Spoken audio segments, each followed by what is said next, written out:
Once upon a time, in a small village surrounded by hills and forests, lived a boy named Leo. Leo wasn't like the other children in the village. While they spent their days running through fields and playing games, Leo spent every spare moment drawing and painting. His heart belonged to art, and every wall in his small home was covered with colorful drawings of birds, trees, and castles in the clouds. But there was one problem. Leo didn't have his own paintbrush.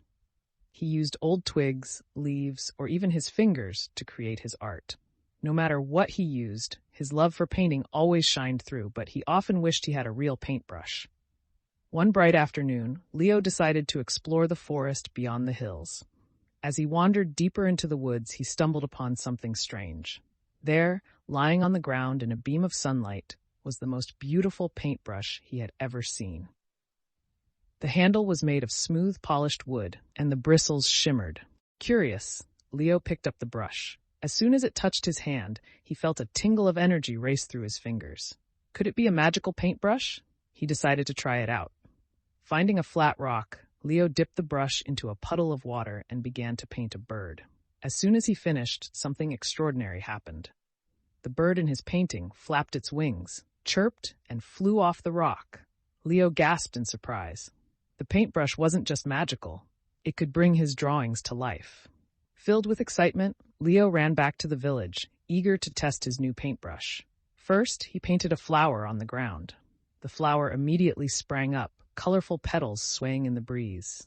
Then he painted a small pond, and the water shimmered, fresh and clear. Everything he painted came to life, just as real as the world around him. Word quickly spread through the village about Leo's magical paintbrush. People came from near and far to see the boy who could bring his art to life. He painted gardens for those who had none, trees for shade, and even food for the hungry. The village was thriving thanks to Leo's incredible gift. But not everyone was happy about Leo's magic.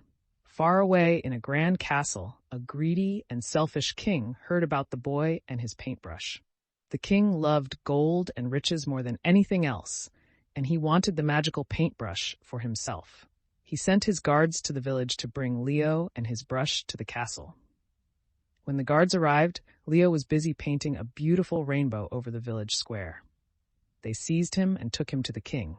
"Leo," the king said with a greedy grin, "I hear you have a magical paintbrush that can bring anything you paint to life. From now on, you will only paint for me. Paint me mountains of gold, jewels, and treasures beyond imagination." Leo's heart sank. He had used his paintbrush to help people, not to create wealth for a greedy king. But the king's guards were watching him closely, and Leo had no choice but to obey. For the first time, Leo felt sad as he held the paintbrush. The joy of creating had disappeared, replaced by the king's selfish demands. Still, he had an idea. He painted a mountain of gold, just as the king had asked.